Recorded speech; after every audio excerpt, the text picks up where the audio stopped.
Alright, what's up guys? My name is Zack, and today I am driving a 2018 Chevy Camaro LS. Up front is a 2.0 liter turbocharged inline 4, and down below is a 6-speed manual transmission. Now I am super excited to be driving this Camaro because it is the 4-cylinder. I have never reviewed a 4-cylinder Camaro here on the channel, so I'm excited to do so. But I'm also excited because I recently drove a V6 Mustang, and it's good to compare these sort of lower tier muscle cars as they were, and I honestly don't think the turbo is all that bad. I'm excited to share that with you here today. But if you'd like to submit your own vehicle and have it reviewed here on the channel, you can head on over to my website, zackpradel.com/submit. It's a quick and easy submission form. It takes under a minute to fill out, and I come out to you. And if you'd like to see all my videos weeks or sometimes months in advance, you can head on over to my Patreon for only $5 a month. But let's get back to that 2-liter turbo, and right off the bat, okay, we're in the rain here today, so it is not cooperating in terms of traction. You might have seen the look on my face as I started to go sideways. Here's the thing, the 2-liter turbo is good. It's an ATS engine. If you're familiar with the Cadillac ATS, last fall I actually reviewed a ATS with this exact setup in it. It's a good engine. 275 horsepower is nothing to thumb your nose at. It's a pretty solid power plant, and I really like it. It's zippy enough, and the owner averages 26, 27 miles to the gallon. On the highway, he can get up above 30 miles to the gallon, which is huge for a car like this. If you want those Camaro looks, but you don't want to pay out the nose at the pump, which is kind of a big deal these days, this is a really solid option, and you're still going to have fun. Are you going to have as much fun as the V8? Maybe not, but it is still a very entertaining drive, and it's a very engaging drive because, like I said, paired to it is a 6-speed manual. It is a Tremec manual, so it feels wonderful, and the clutch is actually nice and light in this car. Contrary to the V8 siblings, this actually has a pretty light clutch, so this feels more tuner car, more friendly of a car. I always feel like when I drive manual Camaros, they're so hard and the clutch is so heavy, but this is actually light and playful. It changes the characteristics almost completely, and so I actually like this better. You know, I come from a background of Miatas and RX-7s and things like that, so I like a light clutch. I like a nice and easy shift throw, and this actually delivers that. So this is a lot more my speed than maybe the bigger brother. Last but not least, of course, the Camaro is rear-wheel drive. How does it feel to drive the Chevy Camaro with the 2-liter turbo? Like I said, plenty of power. I'm not really worried about that. It's actually a lot of fun to drive. The big issue with the experience is visibility. This has way worse visibility than the Mustang that I recently drove. Out the front, not great. Out the sides, okay. Out the back is pretty terrible. So if you like seeing the road in front and behind you, this might not be the car for you. It is tough. The owner said you get used to it, and I believe him, but I also don't really like having to get used to being able to see. The ride quality is fine as well, and like I said, you have plenty of power on tap. I've driven other vehicles with this setup as well in drier conditions, and so it really gets 2 thumbs up. I mean, really, truly. With that stuff out of the way, let's talk about the interior. Well, in front of me, I have 4 physical gauges and a little screen. Off to the left is the tachometer. Up in the center, we have fuel and coolant temperature. And off to the right is the speedometer. We get that little customizable screen down below. It gives you a bunch of really good information. GM has done this for almost 3 decades at this point, giving you all this information. And I like that. I like knowing what my car is doing, and the Camaro tells you. On the steering wheel, on the left, we do have our cruise control options as well as our favorite. And off to the right, we have our selectors for that gauge cluster screen as well as some phone options and our volume options.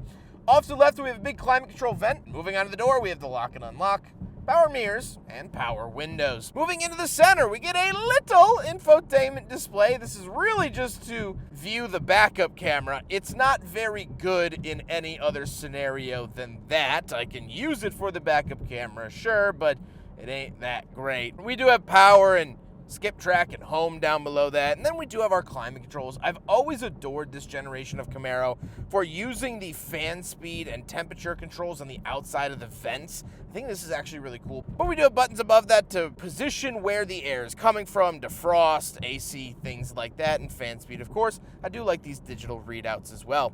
We do get a hazard switch in the center and the shifter. The shifter looks good, feels good, operates well. No complaints at all in this category. And of course, you can always switch out that shift knob if it bothers you. But then we have our traction control off, which I am not touching today. We have our drive mode for snow and ice, sport, and touring. Power parking brake and 12-volt outlet. And the cup holders will do a big freaking bottle test, and it fails. And no one here is surprised, shocked, or in awe.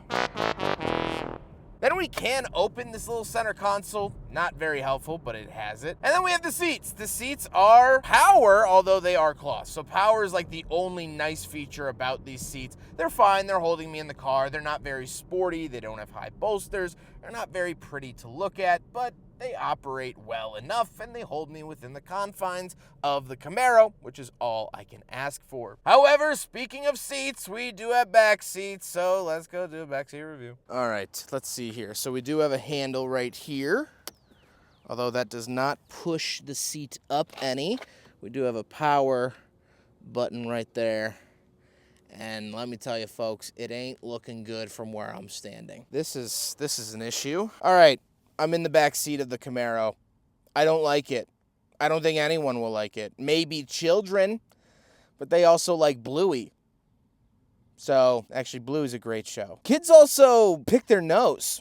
So, I don't think kids are a good judgment of good and bad. So, yeah, my legs, if the seat were up at all, would be crushed. And so, as you could tell, yeah, not great space. However, as terrible as these seats are, there actually is a lot of space in the trunk. So let's hop out and take a look back there. Right around the back of the Camaro, double hit it to pop the trunk. And this is where it actually gets very surprising.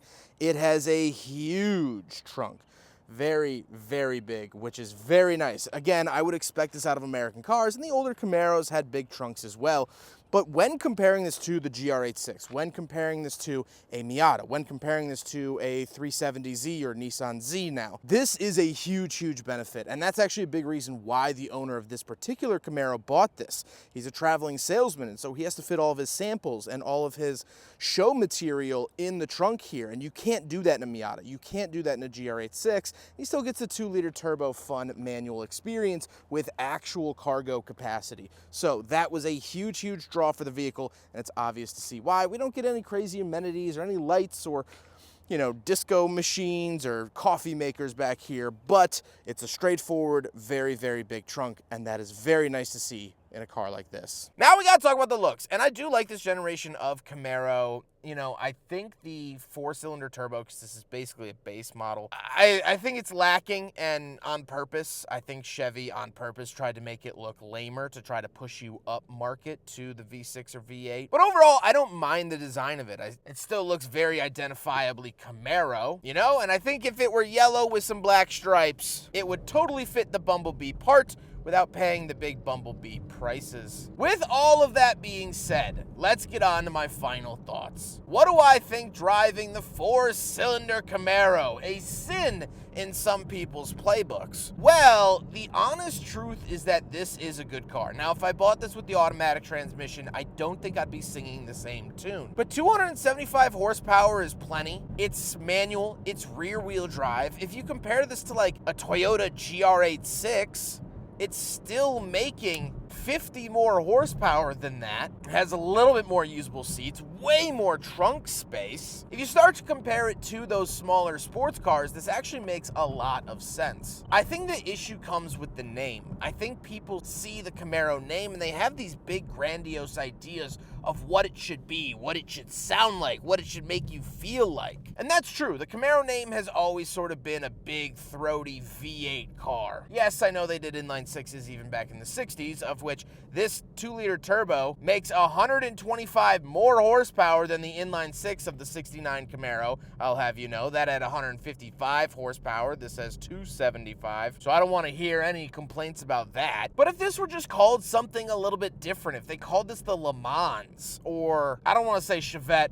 Chevette was even pretty terrible. But you know, if they just changed the name or just changed the body a little bit or sold this as a Pontiac and then let the V8 stay for the Chevy Camaro, let this be the Firebird, I think a lot more people would be on board with this car. It's very fun to drive. It looks decent. It's good. It's very good. And I think a lot of people overlook it just because of that engine under the hood. And don't skip on this. They're pretty reliable engines as well. I don't know of many problems with these 2-liter turbos from GM. If you use the correct oil, that's apparently a big thing. If you use the correct oil, you should be fine. And that's it. Get in this car, drive it, enjoy it, and just manage your expectations. No, you're probably not going to win many drag races or garner much attention at the Route 66 drag strip. But you know what? You're coming home from a long day of work. You got that fun little twisty road separating the corporate area from the residential area. Yeah, you could hit it in this car. You can chuck some gears and you'll have fun. So I'm really, really impressed with this car. And I think you should take a look into one. I hope you guys enjoyed the video. Huge thank you to Zack for letting me borrow his Chevy Camaro. I've reviewed several of his cars over the last almost decade. I think the first car I reviewed from him was in 2017. And so he has been a huge help to the channel over the years. He's absolutely wonderful. And he did drive this car out from Ohio so I could review it. And I'm very, very appreciative of that. But I hope you guys enjoyed the video. Don't forget to rate the video, comment on the video, and subscribe if you really liked it. Take care, guys.